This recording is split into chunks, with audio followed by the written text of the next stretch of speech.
আমার প্রিয় ছাত্রছাত্রীরা, সোমনাথদার কোচিং সেন্টারে তোমাদের সবাইকে স্বাগত। আজ আমি অষ্টম শ্রেণীর Bangla model activity task September 2021 part 6 এর প্রশ্ন এবং উত্তর নিয়ে আলোচনা করব। তো চলো তোমরা ভিডিওটি প্রথম থেকে শেষ পর্যন্ত দেখতে থাকো। তো দেখো, একের দাগে যে প্রশ্নগুলো দিয়েছে সেগুলো হচ্ছে নিচের প্রশ্নগুলির উত্তর দাও। প্রতিটি প্রশ্নের মান 2। এখানে কিন্তু 6টি প্রশ্ন দিয়েছে। তো উত্তরগুলি দেখো। 1.1, তুমি মানুষ হয়ে পাশে দাঁড়াও। কার পাশে দাঁড়ানোর এই আহ্বান? উত্তর দেখো, কবি শক্তি চট্টোপাধ্যায় দাঁড়াও কবিতায় মনুষ্যত্ব, বিবেকবোধ, গুণসম্পন্ন মানুষকে প্রত্যেক অসহায় নিঃসঙ্গ মানুষের পাশে এসে দাঁড়ানোর আহ্বান জানিয়েছেন। 1.2, কি বলেছে প্রশ্নটা? রমেশ অবাক হইয়া কইল, ব্যাপার কি? উত্তরে চাষিরা কি বলেছিল? তো উত্তরটি দেখো, শরৎচন্দ্র চট্টোপাধ্যায়ের লেখা পল্লী সমাজ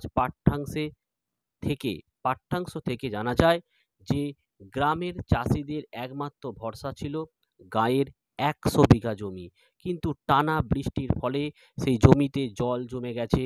এই জল বার করে দেবার একমাত্র উপায় হলো জমিদারির দক্ষিণ দিকের বাঁধ কেটে ফেলা। এই গভীর বিপদ থেকে রক্ষা পেতেই তারা দয়ালু জমিদার রমেশের কাছে এসে কেঁদে পড়েছিল।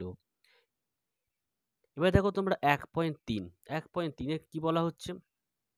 একটি স্ফুলিঙ্গহীন ভিজে বারুদের স্তূপ, কাদের দেখে এ কথা মনে হয়? উত্তর, অচিন্ত্য কুমার সেনগুপ্ত রচিত ছন্ন ছাড়া কবিতায় পাড়ার রাস্তার মোড়ে আড্ডা দেয়া চাল চুলোহীন বেকার একদল যুবককে দেখতে পায়।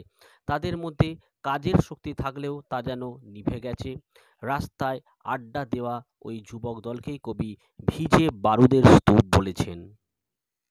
1.4, গাছের জীবন মানুষের জীবনের ছায়া মাত্র। লেখক এসব মন্তব্যের কারণ কি? উত্তর, লেখক জগদীশচন্দ্র বসু গাছকে নিবিড়ভাবে ভালোবেসে তাদের জীবনের বিভিন্ন দিকগুলিকে পর্যবেক্ষণ করে এমন মন্তব্য করেছেন, কারণ তার মনে হয়েছে মানুষের মতোই গাছেরাও আহার করে, দিনে দিনে বাড়ে, মানুষের মতো তাদেরও অভাব, তাদেরও দুঃখ কষ্ট আছে, জীবন ধারণের জন্য সদা ব্যস্ত আছে। মানুষের মধ্যে যেমন সদ্গুণ আছে, এদের মধ্যেও সেই সদ্গুণের বহিঃপ্রকাশ লক্ষ্য করা যায়। এগুলি অনুভব করেই লেখক উক্ত মন্তব্যটি করেছেন। এবার দেখো তোমরা 1.5, তবু নেই সে তো নেই, নেই রে কি না থাকার যন্ত্রণা উক্তিটিতে মর্মহৃত হয়ে উঠেছে। তো দেখো উত্তরটি এখানে কি বলা হচ্ছে? কবি বুদ্ধদেব বসু রচিত হাওয়ার গান কবিতায় হাওয়া নিজের বাসস্থানের খোঁজে সারা পৃথিবী ঘুরে বেড়ায়, কিন্তু কোথাও তার নিজের বাসস্থান খুঁজে পায় না। এখানে হাওয়ার নিজস্ব বাসভূমি না থাকার যন্ত্রণা চিত্র ফুটে উঠেছে। এবার দেখো তোমরা আমাদের 1.6 যে প্রশ্নটি দিয়েছে, কি বলা হচ্ছে? ছন্দহীন বুনো চালতার, ছন্দহীন বুনো চালতার, বুনো চালতাকে ছন্দহীন বলা হয়েছে কেন? উত্তর দেখো, কবি জীবনানন্দ দাশ রচিত পাড়াগার দ্বিপ্রহরকে ভালোবাসেন। কবিতায় বুনো চালতার গাছকে দ্বন্দ্বহীন বলেছেন, কারণ বুনো চালতার গাছ বহুদিন ধরে একই রকমভাবে স্থির অবস্থায় তার শাখা প্রশাখাগুলো নত করে রয়েছে। এই গাছে বহুদিন ধরে কোনো চাঞ্চল্য লক্ষ্য করা যায়নি, আর সেই বেদনাতেই বুনো চালতা ছন্দহীন। এবার দেখো 2 দাগের কি বলা হচ্ছে? নিচের প্রশ্নগুলির উত্তর নিজের ভাষায় লেখো। এখানে প্রতিটি প্রশ্নের মান 3। 1 নম্বর প্রশ্ন, দাঁড়াও কবিতার ভাববস্তু আলোচনা করো। উত্তর দেখো, মানবিক বোধ সম্পন্ন কবি শক্তি চট্টোপাধ্যায় দাঁড়াও কবিতাটির মধ্যে মানুষের মানবিকতার অবক্ষয়ের দিকটিকে তুলে ধরেছেন। মানুষ শব্দটির মধ্যেই লুকিয়ে আছে মান ও হুঁশ এর অর্থ, কিন্তু যত মানুষ আধুনিকতার শিখরে উত্তীর্ণ হয়েছে ততই মানবিকতার অবক্ষয় দেখা গিয়েছে। মানুষ হয়ে উঠেছে আত্মকেন্দ্রিক, স্বার্থপর, সুযোগ সন্ধানী, অর্থলোভী, ক্ষমতালোভী। মনুষ্যত্ব ও বিবেকবোধ সম্পন্ন মানুষকে কবি আহ্বান জানিয়েছেন অসহায় মানুষের পাশে এসে কঠিন পরিস্থিতিতে দাঁড়াতে। তাই সমগ্র কবিতার মধ্য দিয়ে যে ভাবটি পরিস্ফুট হয়েছে তা হলো মানুষ যেন যে কোনো পরিস্থিতিতে যে কোনোভাবে প্রতিটি মানুষের পাশে এসে দাঁড়ায়। রমেশ বিস্ময়ে হতবুদ্ধি হইয়া গেল। রমেশের বিস্ময়ের কারণ কি? উত্তর, উর্ধিত অংশটি শরৎচন্দ্র চট্টোপাধ্যায়ের লেখা পল্লী সমাজ পাঠ্যাংশ থেকে নেওয়া হয়েছে। গল্প অবলম্বনে আমরা জানতে পারি রমেশ রমার কাছে বাঁধ কাটার প্রস্তাব নিয়ে উপস্থিত হয়, কারণ জলায় রমারও অধিকার রয়েছে, আর ওই বাঁধ না কাটলে গ্রামের 100 বিঘে ধান নষ্ট হয়ে যাবে, তাই বাঁধ কাটতেই হবে। রমেশ আশা করেছিল যে রমা বাঁধ কাটার অনুমতি দেবে, কিন্তু রমাকে বিষয়টি জানাতেই সে প্রথমে মাছের বন্দোবস্তের কথা জিজ্ঞাসা করে। রমেশ তখন অত জলে মাছের বন্দোবস্ত করা সম্ভব নয় এবং এই সামান্য ক্ষতিটুকুকে মেনে নিতে অনুরোধ জানালে রমা সোজাসুজি জানিয়ে দেয় অতগুলো টাকা সে লোকসান করতে পারবে না। এ অবস্থায় রমেশের পূর্ব ধারণা সম্পূর্ণ ভুল প্রমাণিত হলে আশা ভঙ্গ হয়ে হতবুদ্ধি হয়ে পড়ে। এবার তোমরা 2.3 প্রশ্ন দেখো কি বলা হচ্ছে, আমি নেমে পড়লুম তাড়াতাড়ি, কোথা থেকে কেন নেমে পড়েছিলেন? উত্তর, প্রশ্নে উদ্ধৃত পং উক্তিটি অচিন্ত্য কুমার সেনগুপ্তের লেখা ছন্নছাড়া কবিতা থেকে গৃহীত। কবিতা অবলম্বনে আমরা দেখতে পাই একটি বেয়ারিশ ভিখারি গাড়ি চাপা পড়ায় একদল ছন্নছাড়া বেকার যুবক ফাঁকা ট্যাক্সি খুঁজছিল। এমন সময় কবি সহানুভূতিশীল দরদি মনের পরিচয় দিয়ে তাদের গাড়িতে লিফট দিতে চায়। গাড়ি পেয়ে যাওয়ায় গাড়িটিকে নিয়ে তাড়াতাড়ি তারা ঘটনাস্থলে যায়। রক্তে মাংসে দলা পাকিয়ে যাওয়া ভিখারির শরীরটিকে তারা পাঁজা কোলা করে তুলে নিয়ে ট্যাক্সিতে উঠায়। ঠিক তখনই কবি তথা কথক সেই ভিখারির দেহের রক্তের দাগ থেকে নিজের ভদ্রতা ও শালীনতাকে বাঁচানোর জন্য তাড়াতাড়ি গাড়ি থেকে নেমে পড়লেন। তো চলো পরের প্রশ্নটি দেখো। 2.4 জীবনের ধর্ম গাছের কথা রচনায় কিভাবে ব্যক্ত হয়? উত্তর দেখো, আচার্য জগদীশচন্দ্র বসু রচিত গাছের কথা প্রবন্ধে তিনি গাছের জীবন ধর্মের আলোচনা প্রসঙ্গে জীবনের স্বাভাবিক ও সাধারণ ধর্ম সম্পর্কে সুনিশ্চিত মতামত দিয়েছেন। শুকনো ডাল আর জীবিত গাছের তুলনা করে তিনি বলেছেন বিকাশ, বুদ্ধি ও গতি হলো জীবনের ধর্ম। শুকনো ডালের এই বৈশিষ্ট্য নেই। গতি বোঝাতে লেখক লতানো গাছের উদাহরণ দিয়েছেন। বিকাশ ও পরিণতি যে প্রাণের ধর্ম তা বোঝাতে তিনি বীজ ও ডিমের কথা বলেছেন। উত্তাপ, জল ও মাটির সংস্পর্শে বীজ থেকে অঙ্কুরোদ্গম হয় এবং তা থেকে যথাসময়ে চারাগাছ বৃদ্ধি পেয়ে পরিণত হয়ে ওঠে। এর মধ্য দিয়ে লেখক জীবনের গতিশীলতার ধর্মকেই প্রকাশ করেছেন। এবার দেখো আমাদের 2.5 প্রশ্নে কি বলেছে, কি করে বুঝবো আসলে কি করতে হবে? উদ্ধৃতিটির আলোকে বুকু চরিত্রটির অসহায়তার স্বরূপ উদ্ঘাটন করো। উত্তর, আশাপূর্ণা দেবী রচিত কি করে বুঝবো গল্পটিতে 6 বছরের ছেলে বুকু অতিথিদের সামনে তার মায়ের নানান কথা ফাঁস করে দিয়ে মা বাবাকে অপদস্থ করেছিল, কারণ বাড়িতে অতিথি এলে তাদের সাথে কেমন ব্যবহার করতে হয় তা সম্পর্কে বুকুর কোনো ধারণা ছিল না। অতিথিদের সামনে বুকুর এই রকম ব্যবহারে তার বাবা মার সম্মান নষ্ট হয়, তাই তারা তখন তাকে মেরে তক্তাক করা উচিত বলে মনে করে। মার খেতে খেতে শেষ পর্যন্ত বুকু তার এই আচরণের কারণ জানিয়েছেন। বুকু আসলে মায়ের উপদেশই মান্য করেছিল। মা তাকে বলেছিল সর্বদা সত্যি কথা বলতে এবং কারোর কাছে কিছু না লুকোতে, অথচ সেই কাজটাই করেছে বলেই তার বাবা মা তার উপর রেগে গিয়েছেন। তাই বুকুর অসহায় প্রশ্ন, কি করে বুঝবো আসলে কি করতে হবে?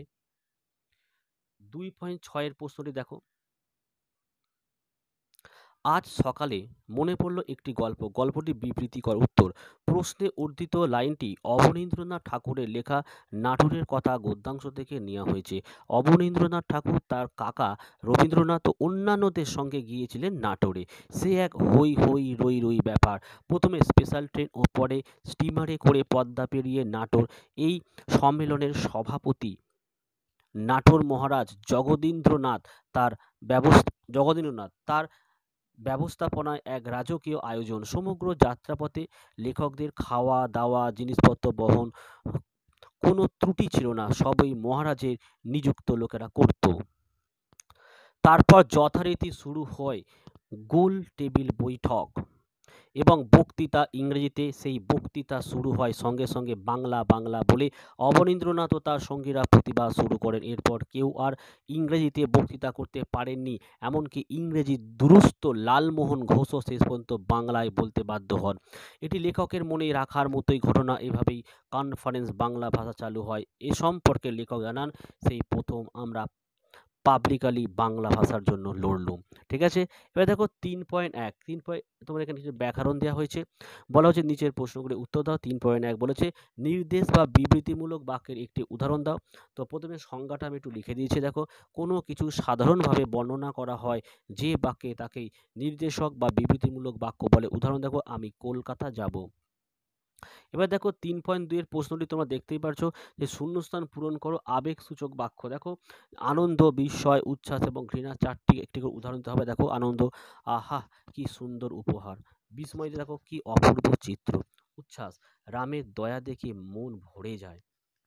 এবার দেখো ঘৃণা, ছি ছি এ কি করলে তুমি।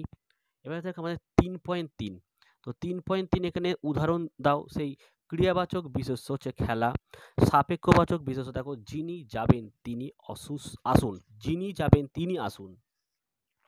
সর্বনামের বিশেষ্য দেখে নাও, তুমি ভালো, আমি ভালো নেই। আলংকারিক অব্যয়, তুমি কিন্তু কাজটা ভালো করলে না, এর কিন্তুটা কিন্তু আলংকারিক অব্যয়। আর দেখো অসমাবেয় ক্রিয়া, মানে বাক্যটি সম্পূর্ণ হবে না। দেখো আমি বই পড়ে, তারপরে আর কিছু লেখা নেই, এই পড়েটা হলো এখানে অসমাবিকা ক্রিয়া। 3.4 দেখে নাও, কাঁচা ও বসা শব্দ দুটিকে 5টি ভিন্ন ভিন্ন অর্থে ব্যবহার করে বাক্য রচনা করতে হবে। তো দেখো কাঁচা, প্রথমে কিন্তু মানেটা লিখতে হবে। দেখো অপক্ষ, আমগুলো এখনো কাঁচা। 2 নম্বর দেখো কাঁচা, যেমন মাটি তৈরি। দেখো কাঁচা ঘর, বাড়ি বন্যায় টেকে না। 3 দেখো কাঁচা, আমি লিখছি অদক্ষ, ছেলেটি অঙ্কে খুব কাঁচা। 4 নম্বর দেখো কাঁচা দিয়ে অপরিণত, কাঁচা বয়সে ছেলেরা খুব ভুল করে। 5 নম্বর দেখে নাও, কাঁচা হচ্ছে শিল্পের উপাদান, কাঁচা মালের অভাবে উৎপাদন বন্ধ হয়ে গেছে। এবারে বসা দিয়ে দেখে নাও, বসা স্থাপন করা। দেখো মন্দিরে আজ নতুন প্রতিমা বসানো হলো, এটা স্থাপন করা হবে। হ্যাঁ, এবার দেখো তারপরে বসা অচল অর্থে, লোকটির দোকানটা দিন দিন বসে যাচ্ছে। বসা দেখো কর্মহীন অর্থে, কারখানা বন্ধ হয়ে যাওয়ায় বহু শ্রমিক বসে রয়েছে। 4 দেখে নাও বসা বসানো অর্থে, তুমি বাক্সটা মাটিতে বসাও। 5 বসা দাগ কাটা, তার বলা কথাগুলি আমার মনে বসে গিয়েছে।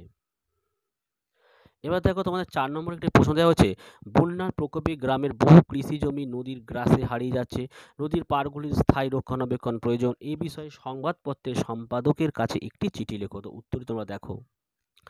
দেখো তোমরা উত্তরটি এভাবে লিখবে, বাঁদিকে মাননীয় সম্পাদক মহাশয়, বর্তমান পত্রিকা, তোমার অন্য কোনো পত্রিকার নাম দিতে পারো। দেখো 6 JBS হেলডেন অ্যাভিনিউ, কলকাতা 15। আর এদিকে তোমার ঠিকানা দিয়ে দিচ্ছ, গ্রাম, আমি একটা গ্রামের নাম দিচ্ছি বেগরখাল, জেলা দক্ষিণ 24 পরগনা, কলকাতা হচ্ছে 61। বিষয় লিখবে নদীর পাড়গুলির স্থায়ী রক্ষণাবেক্ষণের জন্য আবেদন হয়েছে। এবার লেখো, দেখো মহাশয়, আমি দক্ষিণ 24 পরগনা জেলার একটি অত্যন্ত প্রান্তিক গ্রামের বাসিন্দা। আমাদের গ্রামের পার্শ্ববর্তী এলাকায় প্রবহমান একটি সুবিশাল নদী রয়েছে, নদীর নাম গঙ্গা। প্রতি বছর বর্ষাকালে প্রবল বর্ষণের কারণে এই নদী বিশাল ভয়ঙ্কর রূপ ধারণ করে।